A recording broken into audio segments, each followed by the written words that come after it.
কি গো, আজ কুর্তি কিনতে যাবে বলছিলে না? হ্যাঁ যাবো তো। কখন যাবে কিনতে? হ্যাঁ যাবো। কিন্তু একটা জিনিস করতে হবে। কি করতে হবে? রান্না বসে এই যে রান্না বসানো হয়ে গেছে, এগুলো কেচে দেবে, কেচে দিয়ে তারপর কুর্তি কিনতে নিয়ে যাবো সন্ধ্যাবেলা। কি বদমাইশ বেটা ছেলে, বন্ধুগুলো গায়ের উপর ছুড়ে দিলে এক কারি রান্না করো, এ করো, আবার পারবো না কাচতে। 1 কেজি রান্না করে খাবে না? পরিষ্কার জিনিস আমাকে খুলে দিল, কাচতে হবে। পরিষ্কার জিনিস এগুলো কতদিন কাঁচা হয়নি? কতদিন কাঁচা হয়নি? আগের সপ্তাহতেই কাঁচা হয়েছে। ইচ্ছা করে খাটাবে আমাকে, একটা কুর্তি দেবে না একদম। তো দেবো তো কুর্তি আজকে। দেবো তো কুর্তি।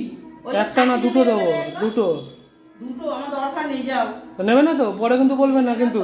তুমি টাকাটা দিয়ে দাও আমাকে। না, আগে এগুলো কেচে দেবে, তারপরে টাকা দিয়ে দেবো। কাচতে যাও তো, এখান দিয়ে এক খালি নিয়ে কাচতে নিয়ে এসে দিয়েছে। কোনো জিনিসটা বললে কোনো বলে না একভাবে যে হ্যাঁ করে দেবো, কোনো জিনিস না। কখন রান্না করবো, কখন কাচবো, কখন কি করবো বলো? তোমার মঙ্গলবার হলে তো খানিটা রান্না করাবি। ঠিক আছে, আমি ভিজিয়ে দিচ্ছি, তুমি কেচে দেবে। আমি পারবো না কাছে, যাও তো, যাও যাও, তুমি নিয়ে কাজকে যাও, যাও। পারবো না কাছে, আমার দরকার নেই কুর্তি মুর্তি, যাও, ওখানে নিয়ে যাও সব।